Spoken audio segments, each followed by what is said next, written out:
Hello everyone, welcome back to my channel education with Sapna. इस video में आज हम देखेंगे सामाजिक विज्ञान क्लास 10 का चैप्टर नंबर 5 है, जिसका नाम है खनिज तथा ऊर्जा संसाधन। ये जो आपकी जियोग्राफी की बुक है, भूगोल की, उसमें से ये चैप्टर लिया गया है। तो आज हम इस चैप्टर के क्वेश्चन आंसर्स देखेंगे इस वीडियो में। आपका जो कोर्स है वो 3 पार्ट्स में डिवाइडेड है। पहला जो है हिस्ट्री, फिर जियोग्राफी, फिर पॉलिटिकल साइंस। तो हिस्ट्री में 5 चैप्टर्स हैं टोटल, जिनके क्वेश्चन आंसर्स पहले से आपको मेरे चैनल पर मिल जाएंगे। प्लेलिस्ट बनी हुई है, आप जाके देख सकते हैं। दूसरी बुक है भूगोल। भूगोल में 1 से लेकर 4 तक के भी मैं आपको पहले से मिल जाएंगे। आज हम 5वां देख रहे हैं। प्लेलिस्ट उसकी भी जो है बनी हुई है।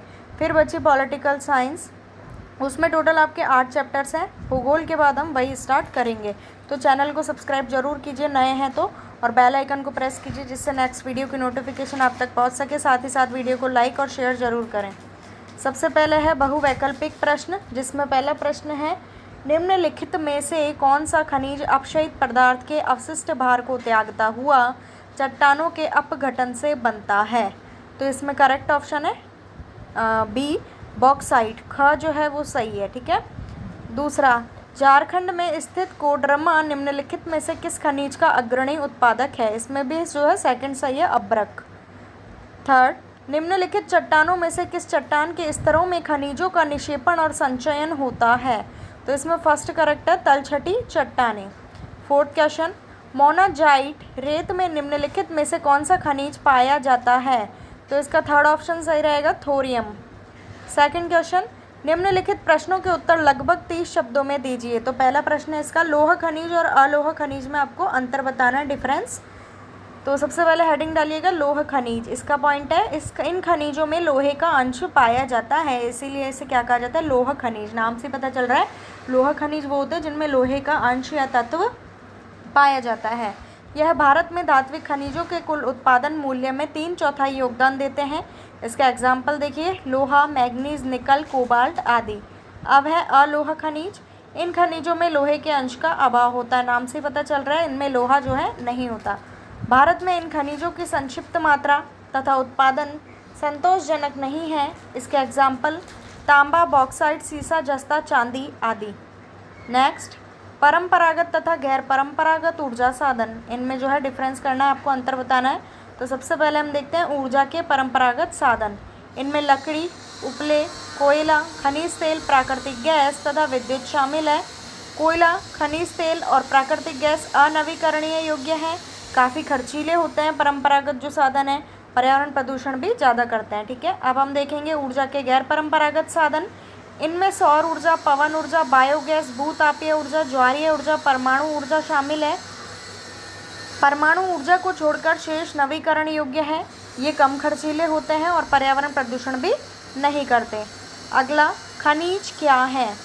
भूवैज्ञानिकों के अनुसार खनिज एक प्राकृतिक रूप से विद्यमान तत्व है। प्राकृतिक रूप से क्यों है, क्योंकि ये प्रकृति में पाए जाते हैं, प्रकृति द्वारा ही प्रदत्त अर्थात मिले हुए हमें होते हैं, प्रकृति ही जो है हमें देती है। जिसकी एक निश्चित आंतरिक संरचना अर्थात अंदर की जो संरचना होती है इसकी, यह प्रकृति में अनेक रूपों में पाए जाते हैं, जिसमें कठोर हीरा तथा नरम चूना तक शामिल है। तीसरा, आग्नेय तथा कायांतरित चट्टानों में खनिजों का निर्माण कैसे होता है। तो इसका उत्तर है आग्नेय तथा कायांतरित चट्टानों में खनिजों का निर्माण अधिकतर उस समय होता है जब ये तरल अथवा गैसीय अवस्था में दरारों के सहारे भूपृष्ठ की तरफ धकेले जाते हैं तथा ऊपर जाते हुए ये ठंडे होकर जम जाते हैं। फोर्थ क्वेश्चन, हमें खनिजों के संरक्षण की आवश्यकता क्यों है। तो इसका उत्तर है प्रकृति में उपलब्ध अधिकतर खनिज नवीनीकरण योग्य नहीं है।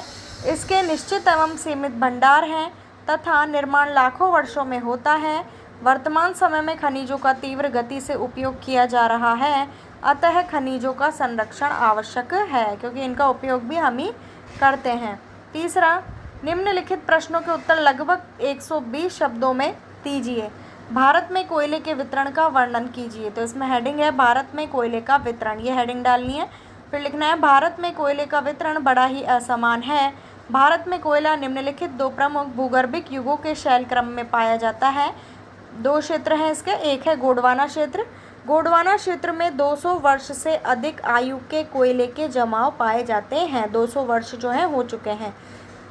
गोंडवाना क्षेत्र का कोयला जो है धातु शोधन कोयला है।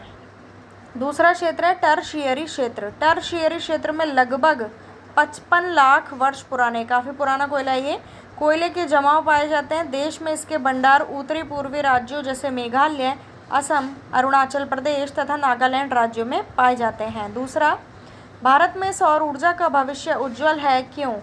भारत में सौर ऊर्जा का भविष्य उज्जवल होने के कारण निम्नलिखित हैं। पहला पॉइंट, भारत एक उष्णकटिबंधीय देश है, यहाँ सौर ऊर्जा के दोहन की असीम संभावनाएं हैं। दूसरा पॉइंट, सौर ऊर्जा का अर्थ सूर्य से प्राप्त ऊर्जा है। भारत में विपुल मात्रा में वर्ष भर सौर ताप की प्राप्ति होती है। यह ऊर्जा का नवीकरणीय स्रोत है। सौर ऊर्जा के प्रयोग से प्रदूषण नहीं होता है। सौर ऊर्जा का उपयोग खाना पकाने, पंप द्वारा पानी निकालने, पानी गर्म करने, सड़कों की रोशनी करने में किया जाता है। अगला नेक्स्ट पॉइंट, सर्दी में घरों को गर्म करने में भी इसका प्रयोग किया जाता है।